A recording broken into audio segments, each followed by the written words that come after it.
எக்ஸலில் எப்படி ஃபில்டர் பண்ணுறதுன்னு பார்க்கலாம். இப்போ நம்ம அந்த டேட்டா பார்த்தீங்கன்னா டேட், சேல்ஸு, ப்ராடக்ட், குவான்டிட்டின்னு இருக்குது. இதில் நம்ம இப்போது எனக்கு சேல்ஸ் வைஸ் எனக்கு ஃபில்டர் பண்ணணும் அப்படின்னாக்க நம்ம இந்த காலம்ஸ் ஃபுல்லாக செலக்ட் பண்ணிவிட்டு சார்ட் அண்ட் ஃபில்டர் இங்கே போயிட்டு ஃபில்டர்னு கொடுத்தீங்கன்னா இப்போ இந்த காலம்க்கு மட்டும் ஃபில்டர் அப்ளை ஆகிருக்கு. ஸோ நம்ம இதில் போய் எந்த டேட்டா வேணும், இப்போ மனோஜ் வேணும் அப்படின்னு சொன்னால் இந்த செலக்ட் ஆல்லேருந்து ரிமூவ் பண்ணிட்டு மனோஜ் மட்டும் டிக் பண்ணால் மனோஜோட சேல்ஸ் மட்டும் நமக்கு காட்டும்.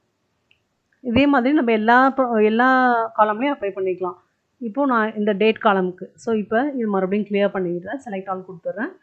ஸோ இப்போது ஃபுல்லாக எல்லாமே செலக்ட் பண்ணிட்டு மறுபடியும் சார்ட்டில் போய்ட்டு ஃபில்டர்னு கொடுத்தீங்கன்னா அந்த ஃபில்டர் இருக்கிற ஃபில்டர் போயிடும். ஸோ திரும்பவும் நம்ம ஃபில்டர் கொடுத்தோன்னா அப்ளை ஆகிடும். ஸோ இப்போ பாருங்கள் டேட்டு, சேல்ஸ், ரெப்பு, ப்ராடக்ட், குவான்டிட்டின்னு வந்துச்சு.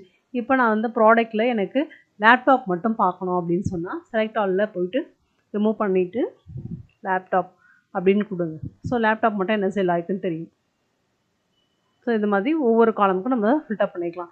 இப்போ நமக்கு எல்லாமே வேணும்னா எல்லாத்தையும் செலக்ட் பண்ணிவிட்டு திரும்ப ஃபில்டர் ரிமூவ் பண்ணணும்னா ரிமூவ் பண்ணிடலாம். ரிமூவ் அப்படின்னு கொடுத்துட்டோன்னா போய்டும். ஸோ எல்லாமே வந்துடும். தேங்க்யூ.